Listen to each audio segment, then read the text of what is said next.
ये आकाशवाणी गोरखपुर है। अब आप सुषमा श्रीवास्तव से क्षेत्रीय समाचार सुनिए। राज्यपाल आनंदीबेन पटेल ने कहा है कि गंगा को निर्मल बनाने में लोगों की जागरूकता और सहभागिता आवश्यक है। राज्यपाल आज राजभवन से अतुल्य गंगा परियोजना के तहत प्रयागराज से आज से शुरू होकर 10 अगस्त 2021 तक चलने वाली 5100 किलोमीटर पैदल परिक्रमा का ऑनलाइन शुभारंभ करने के बाद संबोधित कर रही थीं। उन्होंने कहा कि गंगा नदी हमारे देश और हमारी संस्कृति की पहचान तथा अमूल्य धरोहर है।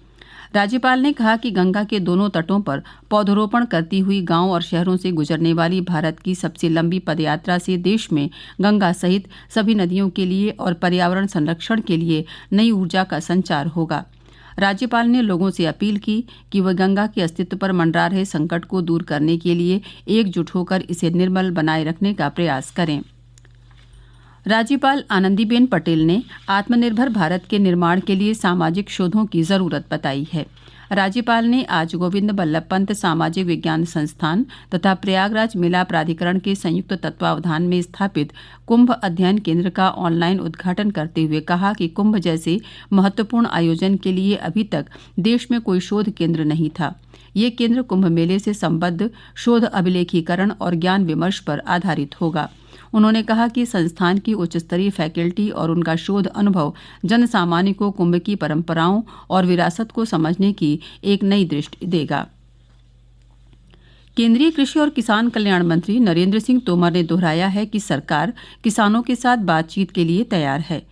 नई दिल्ली में कल तमिलनाडु, तेलंगाना, महाराष्ट्र और बिहार के अखिल भारतीय किसान समन्वय समिति के सदस्यों के साथ बैठक के बाद श्री तोमर ने कहा कि यदि किसान प्रस्ताव लेकर आएंगे तो सरकार निश्चित रूप से उनसे बातचीत करेगी।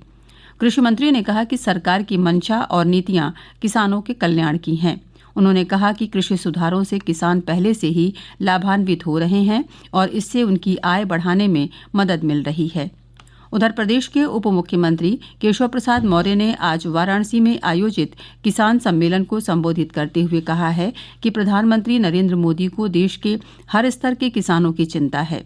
उन्होंने एक नहीं 3 नए कानून लाकर किसानों की तरक्की के द्वार खोल दिए हैं। उन्होंने कहा कि जिन किसानों को कृषि बिल पर कोई भी आपत्ति है तो उनका पक्ष सुनने और हल निकालने के लिए सरकार तैयार है। केंद्र ने देश में व्यापक कोविड टीकाकरण अभियान के लिए दिशा निर्देश जारी कर दिए हैं।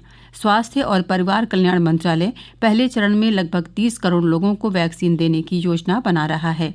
Pfizer, serum institute of India और भारत बायोटेक ने अपनी वैक्सीन के उपयोग की अनुमति के लिए आवेदन किया है।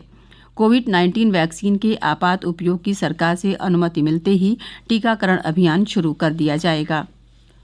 देश में कोविड से स्वस्थ होने की दर 95% से अधिक हो गई है। पिछले 24 घंटों के दौरान 34,477 रोगी ठीक हुए हैं।